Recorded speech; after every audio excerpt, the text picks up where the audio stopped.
I really think that white people need to make more friends, because I think you can do all the Instagram posts you want. You can read all the books you want. You can listen, and all of that is necessary work.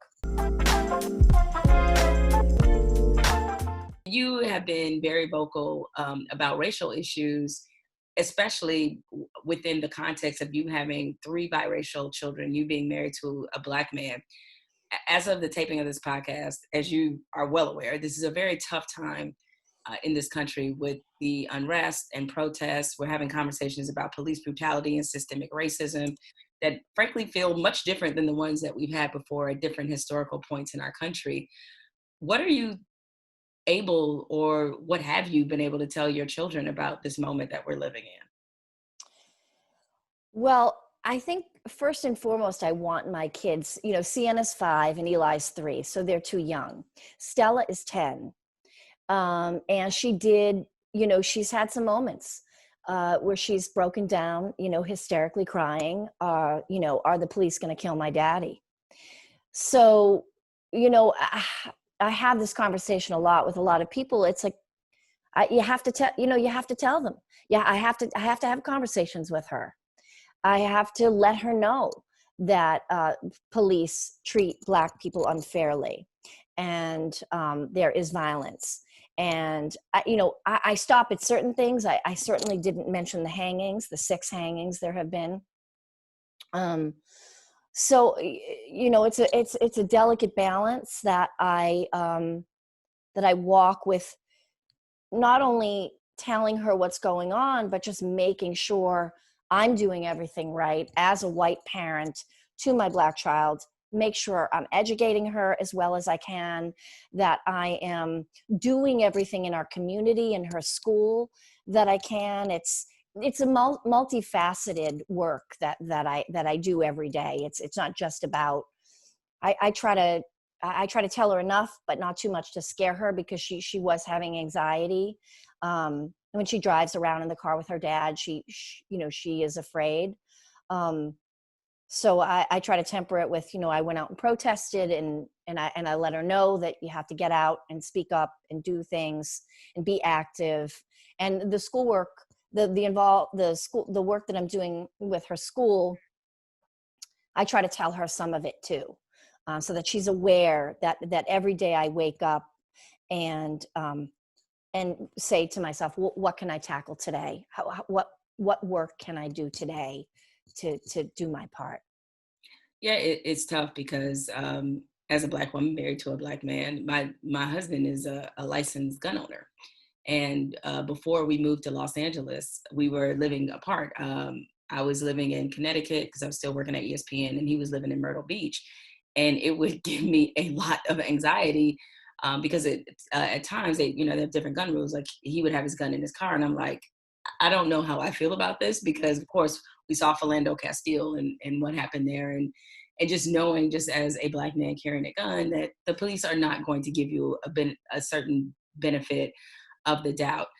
As a wife, somebody married to a Black man, what levels of anxiety do you have? Because the faces of what we've seen, police brutality, how that's been acted out, have obviously been on Black faces in very brutal ways. Do you live with a certain amount of anxiety over this? Of course I do. Nothing compared to what Black people do, but of course I do. And I have to say that it's not just because I'm married to a Black man. It's not just because of my husband. I have had Black friends my whole life. I've always gotten a lot of shit. I grew up in Boston, one of the most racist places. Well, I'm not going to speak about now. Haters, don't come at me. You know how Boston gets. I know. Listen, and I love Boston, and I'm grateful for the education that it gave me.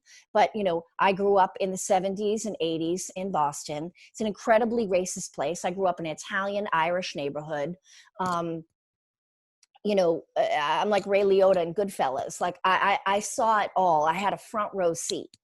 And then being that girl who had that front row seat, and I always did go to the Black neighborhoods, and I always did go to the urban nights at the clubs, which is like such a racist title to give that night. But I always hung out with Black people, and I always caught shit for it.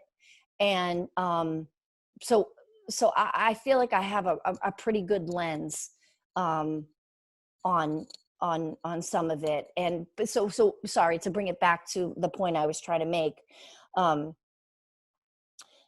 I would do this anyway, even if I weren't married to my husband, because George Floyd, Breonna Taylor, Philando Castile, all of these people are people in my life. And I do think that part of the work we're all, doing, and like I talked about, I think, there's so much work to be done in so many different facets, right? There's 50 different areas where we have to do work. And one of those things is I think people need to make more friends. From what I see as a white girl, white woman, is that not enough people, and I don't live in it. I think Los Angeles is pretty segregated. I think you'll probably agree with me, much more so than New York City and, Brooklyn and those places where life is a little more normal. I really think that white people need to make more friends, because I think you can do all the Instagram posts you want. You can read all the books you want. You can listen, and all of that is necessary work. But there's another piece of the work. I don't know if you follow Erykah Badu on Instagram, but yeah. she one of her Baduisms, she put out this graph, this like circular graph one day, weeks ago. And she talked about the growth zone. And the growth zone is, I think that if people aren't emotionally connected to Black people or any people of color, Latinx, Asian, Indigenous people, whatever it is, if your friend circle doesn't look like the world around you, you're never really going to have that connection. And listen, that takes work, right? You're a grown person. How do I make new friends? I don't know. I'm not writing a book on how to make new friends, but make them. I make them all the time. I have no problem making friends. So I can do it. So I think that that's part of the work that isn't being discussed.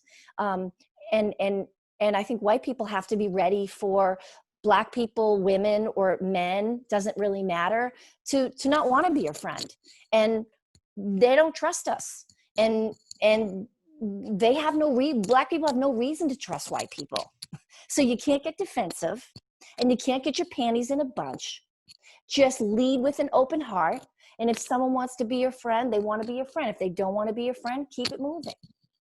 But this is the uncomfortable work that has to be done. And that is one thing I don't see anybody saying.